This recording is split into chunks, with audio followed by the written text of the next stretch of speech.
Corona महामारी के बाद चीन से सामने आने वाली कोई भी बीमारी पर दुनिया भर की नजरें टिक जाती हैं। इस समय चीन में एक रहस्यमय बीमारी ने सभी को परेशानी में ला दिया है।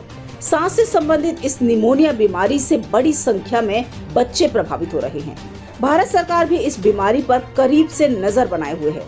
केंद्रीय स्वास्थ्य मंत्रालय ने शुक्रवार को एक बयान में कहा कि भारत चीन में बच्चों की निमोनिया के रिपोर्ट किए गए मामलों की बारीकी से निगरानी कर रहा है और किसी भी आपात स्थिति से निपटने के लिए तैयार है। उन्होंने कहा कि अब तक के आकलन के अनुसार भारत के लिए जोखिम कम है। स्वास्थ्य मंत्रालय ने एक बयान में कहा कि भारत मौजूदा स्थिति से उत्पन्न होने वाली किसी भी तरह की आपात स्थिति के लिए तैयार है। केंद्रीय स्वास्थ्य मंत्रालय चीन में बच्चों में H9N2 के प्रकोप और सांस संबंधी बीमारियों के समूहों पर बारीकी से नजर बनाए हुए है। चीन से रिपोर्ट किए गए एवियन इन्फ्लुएंजा मामलों के साथ साथ श्वसन संबंधी बीमारियों के समूहों से भारत को कम जोखिम है। उन्होंने आगे कहा कि वर्तमान में उपलब्ध जानकारियों के आधार पर पिछले कुछ हफ्तों में चीन में सांस से संबंधित रोगों की घटनाओं में बढ़ोतरी दर्ज की गई है। बच्चों में सांस से संबंधित बीमारियों के सामान्य कारणों का पता लगाया गया है।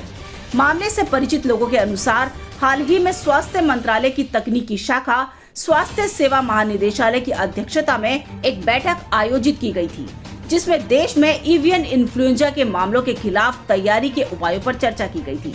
अक्टूबर 2023 में चीन में H9N2 यानी एवियन इन्फ्लुएंजा वायरस का मामला सामने आया था, जिसकी सूचना WHO को दी गई थी। स्वास्थ्य मंत्रालय ने उत्तरी चीन में बच्चों में सांस की बीमारी के प्रकोप की मीडिया रिपोर्ट पर भी ध्यान दिया। इसको लेकर WHO ने भी एक बयान जारी किया है। WHO ने कहा कि उसने बच्चों में सांस संबंधित बीमारियों और निमोनिया के मामलों में संभावित चिंताजनक विधि के बारे में जानकारी देने के लिए चीन से आधिकारिक अनुरोध किया है। WHO ने बुधवार देर रात एक बयान में कहा कि यह स्पष्ट नहीं है कि ये मामले श्वसन संक्रमण के मामलों में वृद्धि से जुड़े हैं या फिर नहीं। वैज्ञानिकों ने कहा कि स्थिति पर कड़ी निगरानी की जरूरत है, लेकिन वे इस बात से सहमत नहीं थे कि चीन में श्वसन संबंधित बीमारियों के मामलों में हाल ही में वृद्धि एक नए वैश्विक प्रकोप की शुरुआत का संकेत है। सार्स और कोविड-19 दोनों सबसे पहले असामान्य प्रकार के निमोनिया के रूप में ही सामने आई थी। WHO ने कहा कि चीन के राष्ट्रीय स्वास्थ्य आयोग के अधिकारियों ने 13 नवंबर को श्वसन संबंधित बीमारियों में वृद्धि की सूचना दी थी।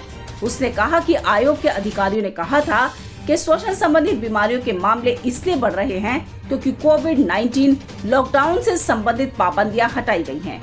जब महामारी प्रतिबंध समाप्त हुए तो अन्य देशों में भी श्वसन संबंधी बीमारियों जैसे RSV के मामलों में वृद्धि देखी गई थी। तमाम बड़ी खबरों के लिए बने रहिए किन्नी टाइम्स के साथ। वीडियो को लाइक करें, चैनल को सब्सक्राइब करना ना भूलें।